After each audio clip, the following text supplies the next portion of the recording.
Today, we get a look at the top shooting guards available for the 2021 NBA Draft. If you haven't yet, please share and subscribe to help grow the channel, and I hope you enjoy the video.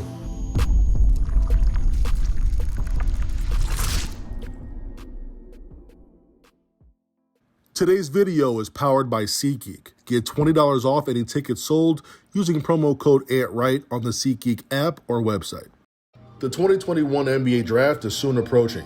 The focus tonight is going to be on shooting guards, and just a warning, if I don't bring someone up, then I more than likely qualify them as a point or just off-ball wing.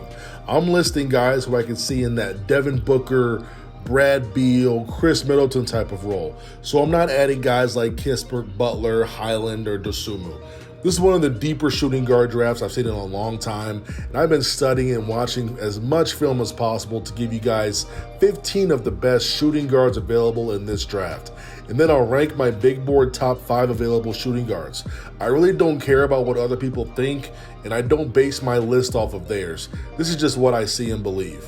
Josh Primo is the youngest player available in this draft. Pegged to go mid-late first round, he's still 18 years old and doesn't turn 19 until the end of December. He's measured at 6'5" with the 6'9" wingspan. He had low usage this past year at Alabama, and shots were spread around among several players.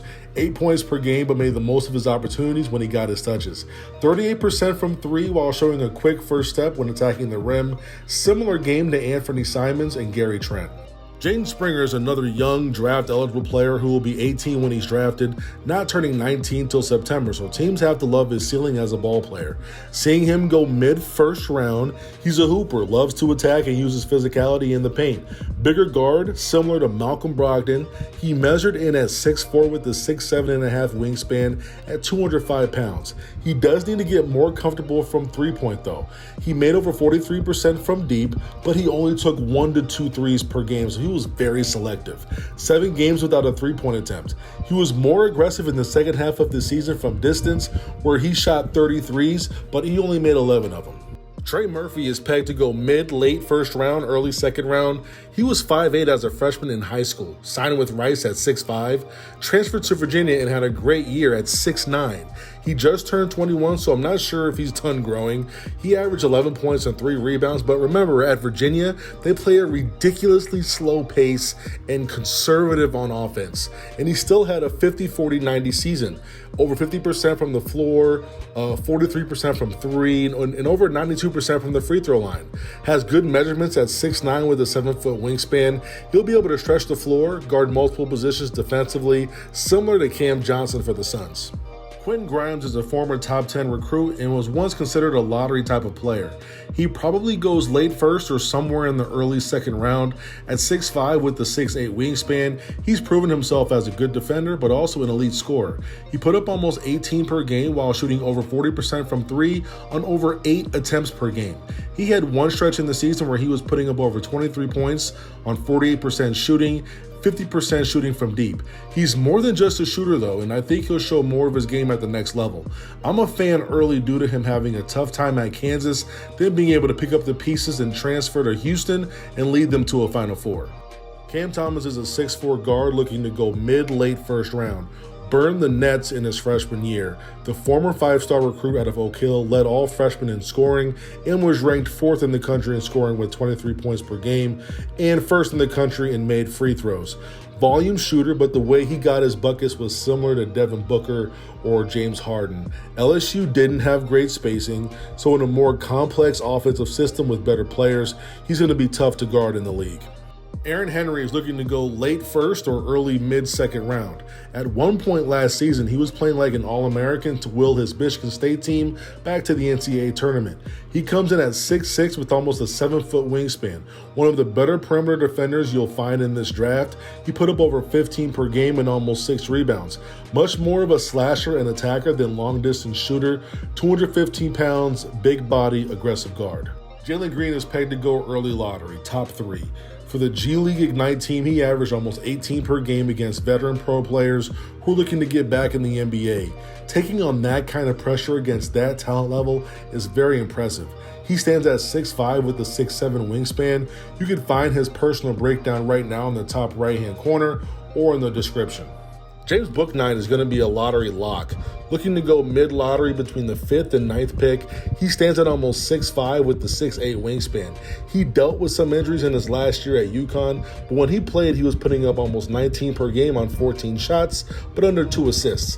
He's a scorer first, struggled from 3, shooting under 30% from 3, but one of the better slashers from this draft. He turns 21 in September and was the 66th player overall out of high school. He translates as a Jordan Clarkson with a much higher ceiling. Keon Johnson out of Tennessee looks to go mid-late lottery. He was ranked 19th overall nationally out of high school, 6'5" with the 6'7" wingspan, and had the most impressive vertical, showing off a 48-inch leap. He put up over 11 points per game, usually scoring by getting in the paint, slashing and gashing the defense, using his speed, strength, and explosiveness. His jumper has a ways to come along, slow release with a slight hitch. He knows he's not a shooter by shooting less than 2 threes per game from the guard spot. Moses Moody looks to go late lottery. He was SEC Rookie of the Year and All-SEC his first year, measuring at 6'6" with the 7'1" wingspan. This is a +7 on the index, which should help him become a plus defender. Arguably one of the better shooters from this draft, and I totally get it, but try not to box score watch with him. I know he shot 35.8% from deep, but don't let the numbers fool you. He was getting up over 5 threes per game as the team's main scorer on offense, so he was getting schemed against repeatedly. His game translates very well to the next level. His game reminds me of Mikal Bridges. I really like this prospect, Zaire Williams, ranked number 6 overall out of high school, but this past year had some injuries at Stanford, so he really never got into his groove. Measures at 6'8" with the 6'11" wingspan and looking to go mid-first round. He reminds me a lot of Cam Reddish. He's a better shooter than what he showed this year against Pac-12 competition, underrated handle and quickness in his game, and it translates so well to the NBA. Can shoot it and score at all 3 levels, and his jumper translates. Don't get too fixated on him shooting 29% from deep. He has good mechanics, and time in the gym will get him right. I'm not worried. Chris Duarte just turned 24, making him one of the older players in this draft. He's a tough shooting guard, putting up over 17 per game and hitting over 42% from 3. Duarte is 6'6" with a 6'7" wingspan, needs to work on his lateral quickness a little bit, but can play a long time in the NBA as a 3-and-D threat. Similar play style to Danny Green, reliable from deep, tough, and will be tasked with guarding the top scoring guard on the opposing team. Joe Wieskamp was borderline on whether to stay in the NBA draft or return to school, but he churned out incredible numbers at the Combine, including a 42-inch vertical leap and a 6'11" wingspan. He'll be 22 years old in August, was in the class of 2018, ranked 60th overall out of high school. He's projected to go early mid-second round, with a slim chance slipping very late in the first round. At 6'7", 205 pounds, he was named to the All-Big Ten team twice, put up about 15 points, and 6.6 rebounds per game. Most importantly, he shot 46% from 3 while shooting over 5 attempts per game. I'd say his game would translate to Dante DiVincenzo for the Bucks or Bogdan Bogdanovic for the Hawks. Brandon B.J. Boston is pegged as going late first to early mid-second round in the NBA draft, which is sad because out of high school, he was rated the number 5 prospect overall, and early mocks had him being a lottery lock. Would like to see his stock right now if he had elected to sit this year out or just play on the G League Select. I think those 2 options would have given him a better chance of preserving his placement in the draft as a top 15 pick. Put up 11.5 points and 4.5 rebounds at Kentucky, but he did not shoot the ball very well. At 6'7" with the 6'11" wingspan, he's got the physical ability and the tools to become a plus defender. Josh Christopher measured in at 6'5" with the 6'9" wingspan. Was once thought of as a surefire lottery pick. I don't think that's the reality anymore. See, he can go anywhere from mid-late first all the way down to drop into the second round. He has an impressive combination of shot creation and athleticism, similar to like a J.R. Smith or Nick Young. He did have to share the court with the high-usage point guard and Remy Martin, and Christopher wasn't always shooting the best shot for Arizona State. But these inefficiencies go back to his years in high school and on the AAU circuit. At the next level, he'll get better spacing, but he'll have to get better at shot selection. All right, so of these 14 shooting guards, here are the top guys ranked in order for me. I know I said my top 5, but if I could do 6, Quentin Grimes would come in at number 6. Top 10 recruit out of high school. Think he should go first round even though he's projected as low as a second rounder, and you need mental toughness in the league, and he humbled himself after that Kansas debacle and put Houston on his back. At number 5, I have Moses Moody, and he's here because of his ability to shoot the basketball and be a plus defender on the other end. Would like to see him paired with a really good point guard. He's a nice player when playing off the ball as a knockdown shooter and playmaker, similar to Mikal Bridges for the Suns, where he can also play off the bounce with 1 or 2 dribbles to find his shot. At number 4, I have James Bouknight. He's pegged to go lottery and has shot up boards recently due to his shooting performances during the combines and workouts.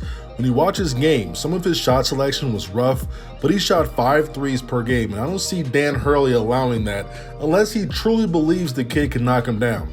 Only played 15 games this past season. It'll be interesting to see which trends hold up.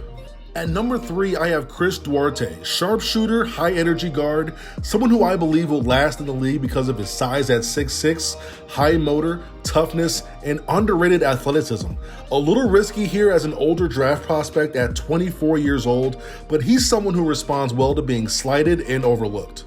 At number 2, I have Cam Thomas, pegged to go mid-late first round. I just think we're going to look back and he'll end up as one of the better shooting guards and also one of the better players overall from this draft. Ran a terrible isolation offense at LSU and still averaged 23 per game. Leading the country in free throws made, similar game to Devin Booker and James Harden. I'm not going to be surprised if he's putting up 20 plus by year 2. At number 1, I have Jalen Green. He was so impressive going against pros in the G League. New court measurements against better players, averaging 17 to 18 per game, almost 37% from 3. He has an incredibly high ceiling. If he has the right work ethic and strive to be great, he's going to have a really good career. Overall, the shooting guards in this draft have tons of upside. It's going to be fun in 2 to 3 years to look back on what I got right and what I completely missed on. That's why I love doing these. Time will tell.